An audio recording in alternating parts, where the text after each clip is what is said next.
على الرغم من التزام السيد وزير الدفاع بواجب مهم، إلا أن أسلوبه الأبوي في القيادة جعله يقطع ذلك الواجب فور سماعه بموقف بطولي لأحد صقور طيران الجيش الذي تعرض لإصابة نارية في الكتف أثناء اشتباكه مع الدواعش في قاطع الأنبار، حيث لم ينسحب ولم يبلغ مركز القيادة والسيطرة بإصابته من أجل إتمام هجومه، وبالفعل أنهى العملية الهجومية وعاد كبطل مغوار ليحظى بزيارة خاصة من قبل السيد وزير الدفاع الدكتور خالد متعب العبيدي.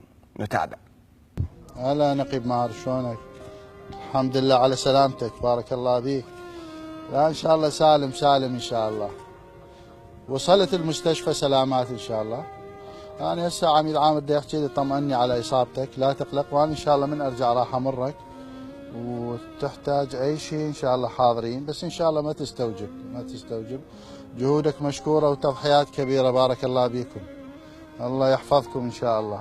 لم تبعده إدارة المؤسسة العسكرية والتزاماتها عن متابعة أبنائه أينما كانوا، فالعطف الأبوي ورعاية المسؤول لرعايته لم تجعل وزير الدفاع الدكتور خالد العبيدي يكتفي بالاطمئنان على صحة أحد فرسان الجو الأبطال من الطيارين والذي تعرض لإصابة طفيفة في المعركة من خلال الهاتف، بل آثر على نفسه إلا أن يكون متواجدا بشخصه قرب الطيار البطل حينما زار مستشفى المثنى العسكري، لتعيد هذه الزيارة الهمة والعزيمة للفارس الذي أذاق الدواعش مرارة الهزيمة وجعل جحورهم قبورا لهم في أرض العراق، ليضرب مثل الضابط المثالي والملتزم والحريص على سلامة بلده، حتى استفاقت عيناه وهو يجد السيد الوزير يبادله الحديث ويطمئن على صحته، وهو يستعد لإكمال إجراءات الخروج من المستشفى بناء على توصيات الكادر الطبي الذي أكد استقرار حالته الصحية، ولتكون هذه الزيارة كمثيلاتها السابقات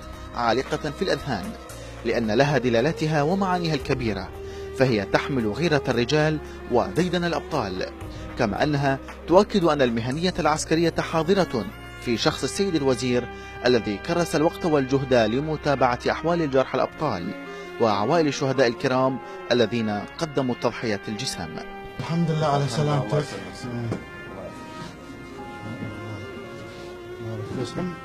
لازم تدير بالك على نفسك، لا ظلم، كل مرة حذرناك وقلت لك دير بالك بعدين. صحيح. هو صحيح الشجاعة شيء امتياز بالنسبة للإنسان، يكون شجاع ومقدام ومضحي، ولكن احنا حقيقة ما نريد نخسر هيك أبطال مثلك. الله يحفظك. الله يشافيك إن شاء الله. أنا أنظر لكل الطيارين هم أولادي، ولا أفرق بين واحد منهم، لأن كلتنا مشاريع استشهاد، وهؤلاء هم أدوات للقضاء على داعش وتحرير البلاد والدفاع عنها شبرا شبرا وصولا إلى تحرير نينوى.